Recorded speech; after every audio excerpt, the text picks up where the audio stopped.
Hello, hello there, everyone. Patricia Hayes here with your Coffee Time Career Chat. I'm super excited to be here with you, especially after the drought of last week when unfortunately I was out ill.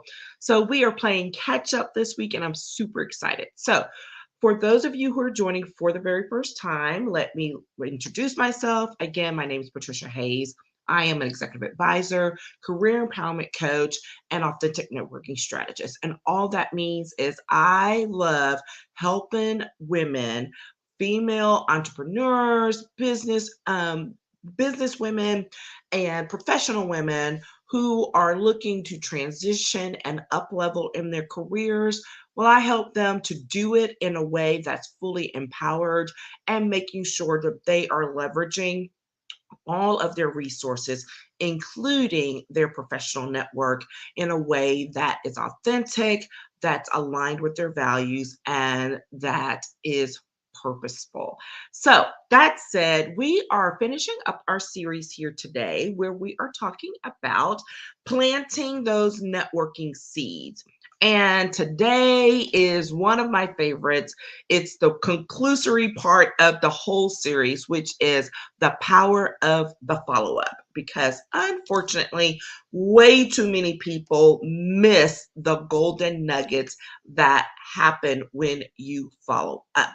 So, we're going to talk about some of those strategies and the rationales for making sure that you engage and follow up.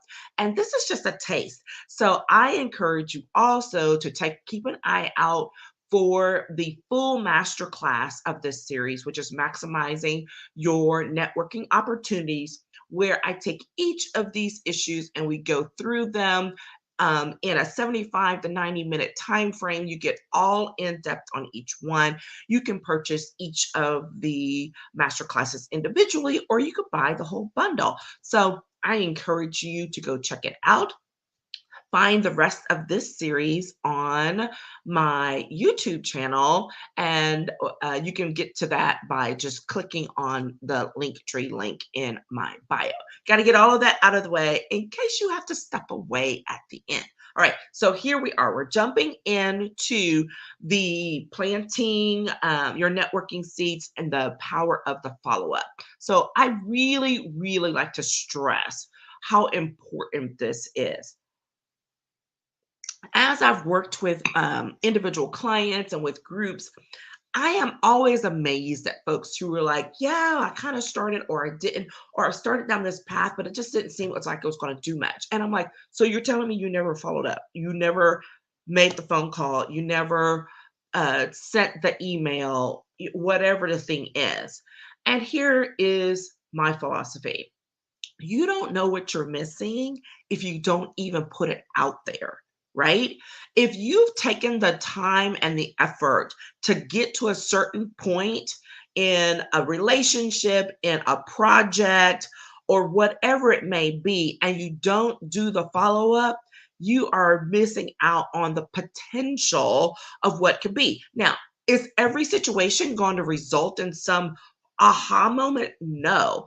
But what does happen is, and I've seen it happen over and over again, where something that you thought was a dud later on takes bloom, and all of a sudden someone's reaching out to you that you weren't expecting.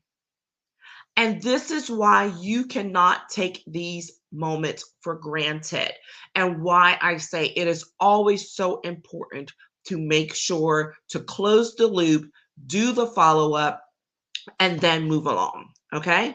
So, three points I want to make. The first is that planting requires nurturing for growth. I'm not going to get into the whole analogy, but it's very clear, right? If you've got a plant, you've got, trees, whatever, you have to feed them, you have to nurture them, you have to make sure they have enough light, enough water, enough oxygen, whatever. They need to have those things. The same applies to your professional relationships. If you have started down that road and then you don't feed it by following up, by checking in on people, by sharing information, that relationship is going to die, plain and simple. Plain and simple.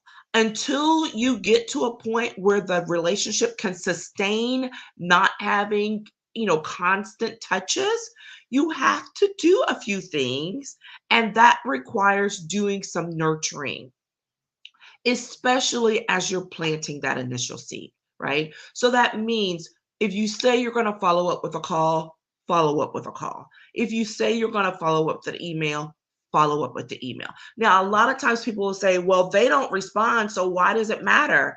It always matters because you initiated it, right? You initiated, you did your part. Now, whether the other person does their part, that you don't have any control over that. You have control over whether you do your part. Do your part. Okay? Send the email this month, send the email next month. Make an effort, leave a voicemail. Whatever it is, show up to the meeting, show up to the event, invite someone over, all of those things that include nurturing. Now, some people say, I can't do all of that all the time. I'm not asking you to. Anyone who follows me knows I have a 3 to 5 person rule, which is reaching out to 3 to 5 people a week.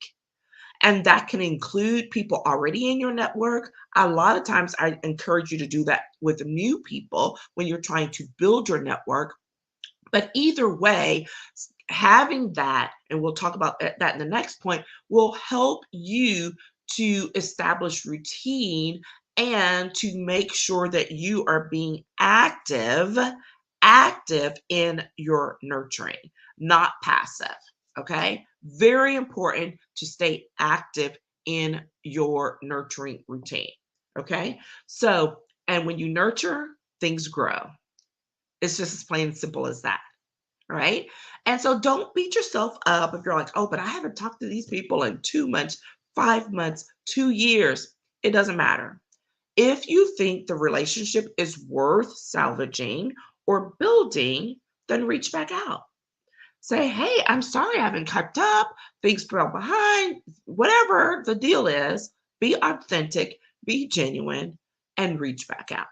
Okay, that's the first thing. Remember that planting requires nurturing for growth, so you must nurture your professional relationships. Second point, consistency is key. We're talking about quality over quantity here. That's why I don't tell people, oh my gosh, go out and go meet 10, 15, 20 people this week, right? If you can sustain that, then do it. I tell people all the time when I first started out, that's what I was doing. But remember, those many years ago, I was a registered lobbyist, and that was my job solely to stay connected. So, in order to maintain what I was doing in my previous position, as I moved out on my own, I had to set some higher goals in order to keep the flow going. Okay. I'm not saying that's for everyone. That's not for everyone. It is hard to sustain, right? But whatever you do, start and be consistent. And this is why I emphasize my 3 to 5 people routine over each week, because it adds up over time. If you do simple touches and reaching out to 3 to 5 new people or people in your existing network every week, it doesn't have to be time consuming, it doesn't have to be long and involved. Like I said, this is quality over quantity. Even before the pandemic, when I did go to happy hours, which I detest, right? I'm always very open about the fact that I'm not a fan of happy hours. So if I went, I was always being very deliberate. I was going to go chat with a certain number of people or that I expected to be there or to connect, show my face, whatever, and get out. Okay. I was doing it with a purpose. I never just went in trying to collect 50 business cards. Like by the time we got to right before the start of the pandemic, if I didn't even own business cards. because I was going to connect with you in depth, and we were either going to share LinkedIn profiles, I was going to collect your number, something else with a more personal type. And that means I had to engage in conversations with people. That means I had to slow down, and I was not just collecting business cards. Someone gave me their card, that's fine. That's their choice. But I wasn't handing out a whole bunch of cards. I wasn't handing out any cards at that point. Okay. So here's the thing, and I know that is completely against conventional wisdom, but here's the reason why. Five high quality contacts and relationships that you make or that you initiate in an environment like that are way better than 50 business cards of people you don't even remember. Okay. So remember, quality over quantity, be deliberate, be consistent.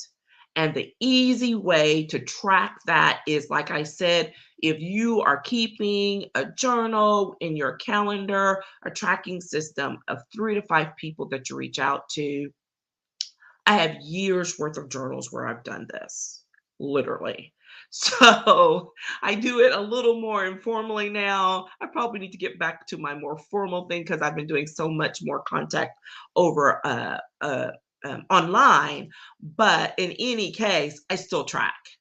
Okay. So I encourage you to dive in and think about it. Think about how you can be deliberate and how you can be consistent, because that helps to feed the following up that is going to be so powerful and purposeful for you as you move along. All right.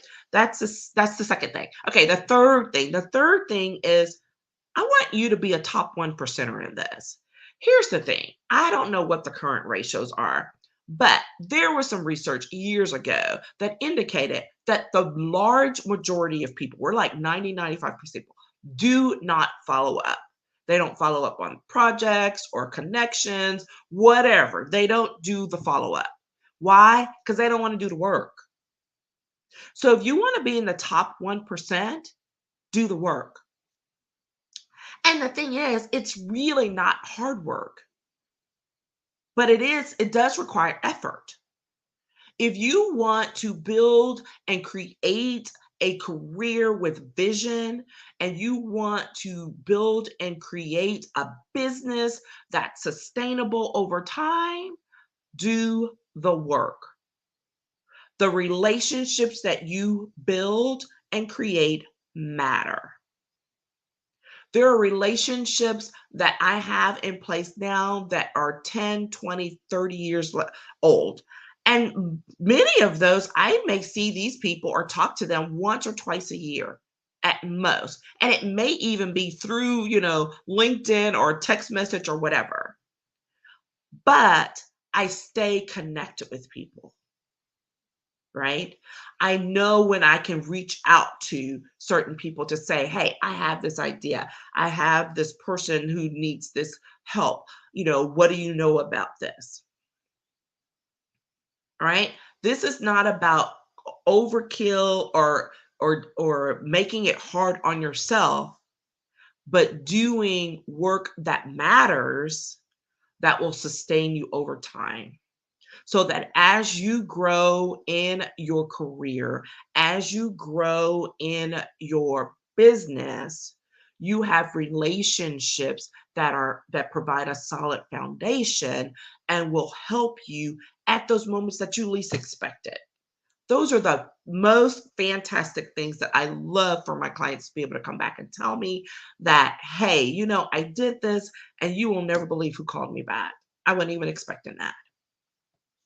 It matters. Put in the effort, do the work.